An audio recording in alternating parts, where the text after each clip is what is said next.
오늘 들려드릴 이야기는 아라비안 나이트에서 가장 비극적인 사랑 이야기입니다. 금지된 욕망, 악마의 저주, 그리고 호기심이 부른 파멸. 망각의 바다에 숨어있던 그 이야기를 이제 시작합니다.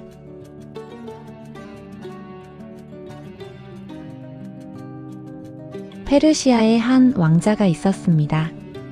잘생기고 부유하고 모든 걸 가진 왕자였죠. 하지만 그는 지금 초라한 떠돌이 수도승이 되어 거리를 헤매고 있습니다. 무슨 일이 있었던 걸까요? 그 이야기는 이렇게 시작됩니다.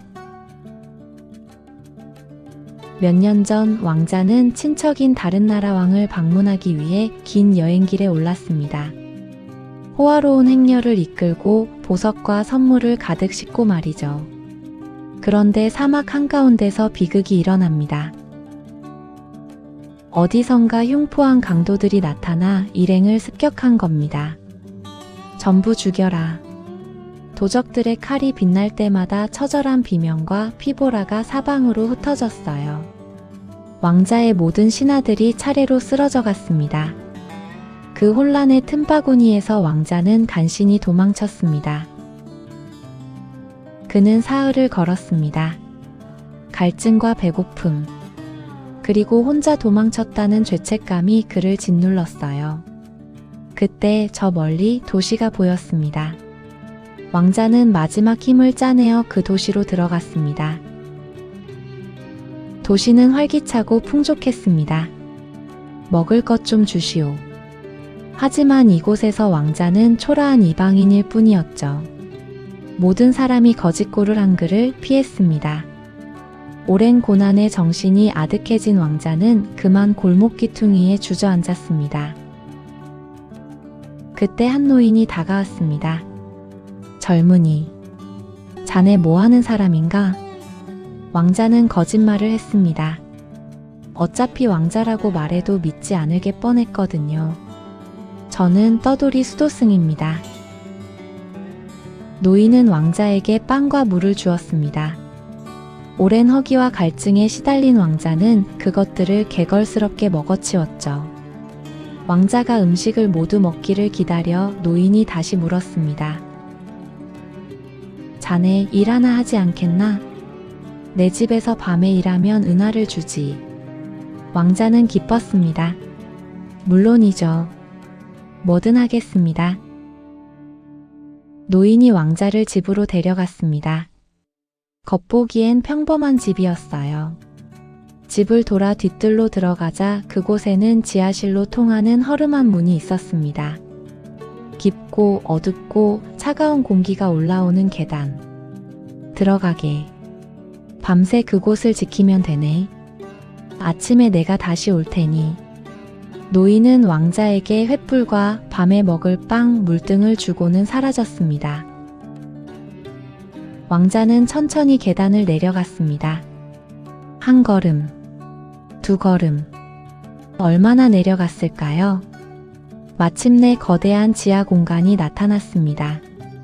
황금으로 장식된 기둥들, 보석이 박힌 벽, 화려한 장식이 달린 신비로운 문들.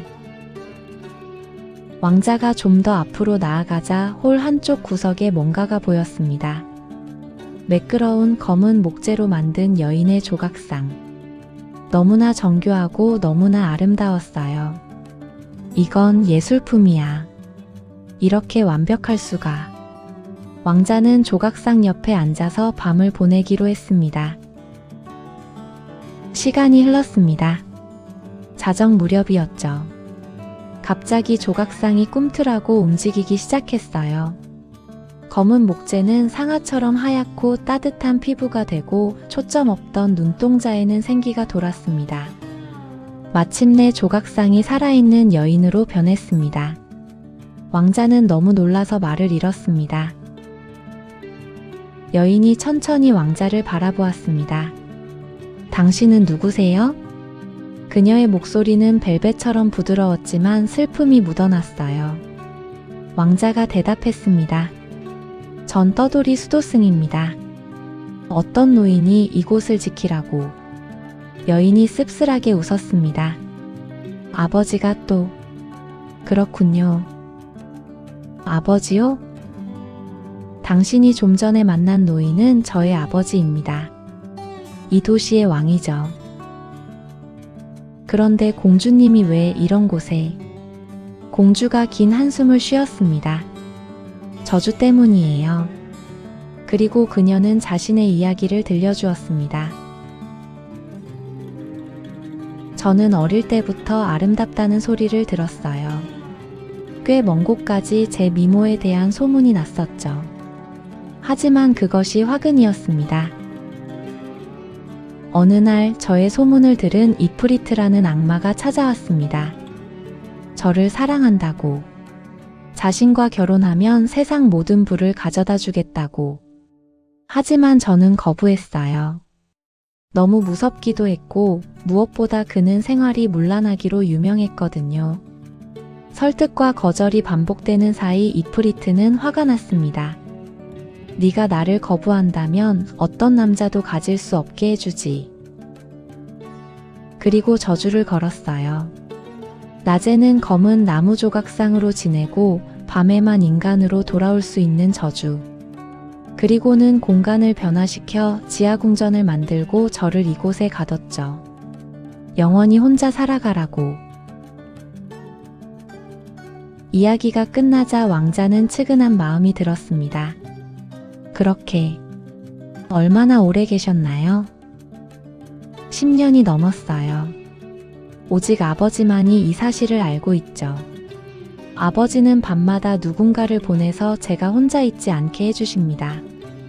하지만 그 누구도 하룻밤을 온전히 넘긴 사람은 없었어요. 두려움에 모두 도망치고 말았죠. 공주는 쓸쓸하게 웃었습니다. 이게 사는 건가요? 왕자는 가슴이 찢어지는 것 같았습니다. 그녀의 슬픔, 그녀의 외로움, 그 깊이 없는 고통의 연민을 느꼈기 때문이었죠. 공주님, 예, 말씀하세요. 혼자 두지 않겠습니다. 제가 매일 밤 여기서 공주님을 지켜드리겠어요. 공주가 미소 지었습니다. 그날 밤 그들은 해가 뜰 때까지 이야기를 나눴습니다. 약속대로 왕자는 매일 밤 지하 궁전으로 내려갔습니다. 그리고 자정이 되어 공주가 깨어나면 함께 시간을 보냈습니다. 처음엔 이야기만 나눴죠. 왕자의 과거, 공주의 꿈, 세상에 대한 이야기들. 그러는 사이 시간은 쌓이고 결국 둘은 사랑에 빠졌습니다. 당신을 원해요. 공주가 얼굴을 붉히며 왕자에게 입맞췄습니다. 깊고 진하고 거스를 수 없는 운명 속에 핀 작은 사랑. 비록 한정된 공간에 한정된 시간만 허락된 사랑이었지만, 하지만 그들은 행복했습니다. 한 달이 지났습니다. 왕은 왕자에게 감사했습니다. 자네 덕분에 내 딸이 행복해 보이는군. 보상을 주겠네. 하지만 왕자는 거절했습니다. 저는 공주님과 함께 있는 것만으로 충분합니다. 왕은 왕자의 눈빛을 보고 알았습니다. 이 젊은이는 진실로 내 딸을 사랑하는구나. 하지만 또 다른 의미에서 왕은 슬펐습니다. 이 사랑은 결코 영원할 수 없다는 것을 알고 있었기 때문이죠. 어느 날 밤 공주가 왕자에게 말했습니다. 보여드리고 싶은 것이 있어요. 홀을 감싸고 있는 10개의 방. 그녀는 왕자를 그곳으로 이끌었습니다. 이 방들엔 온갖 보물들이 있어요. 아버지가 제 외로움을 달래주려고 모아준 거죠. 보석, 황금, 책, 악기. 당신이 원하는 건 뭐든 있어요. 편하신 대로 쓰세요. 하지만 그중 딱 하나. 기괴한 분위기를 풍기는 검은 나무문 하나는 굳게 닫혀 있었습니다. 저 문 안에는 어떤 게 있나요? 왕자의 질문에 공주의 표정이 심각해졌어요. 저 문은 절대 열지 마세요. 약속해주세요. 절대로 열지 않겠다고. 공주의 목소리가 떨렸습니다. 왕자는 고개를 끄덕였습니다. 하지만 이 약속은 결국 지켜지지 않죠. 금지하면 금지할수록 욕망은 더 커지기 마련이니까요. 며칠은 괜찮았습니다. 하지만 그 문이 자꾸 눈에 밟혔습니다. 저 안에 뭐가 있길래. 그날이 찾아왔습니다. 공주는 왕자의 무릎을 베고 누워 이야기를 하다 잠이 들었어요. 왕자는 잠든 그녀를 내려다봤습니다. 저주만 풀린다면 우리가 함께 자유롭게 살 수 있을 텐데. 그 생각이 머리를 떠나지 않았습니다. 혹시 저 방에 답이 있다면. 왕자는 공주가 깨지 않도록 조심스럽게 일어났습니다. 그리고 그 금지된 문으로 걸어갔어요. 손이 떨렸습니다. 열면 안 돼. 약속했잖아. 하지만 손은 이미 문고리를 잡고 있었습니다. 그리고 문을 열었을 때 과연 문 안에는 어떤 것들이 있을까요? 애절한 두 연인의 영원한 사랑은 이루어질까요? 다음 시간에 그 결말의 문이 열립니다.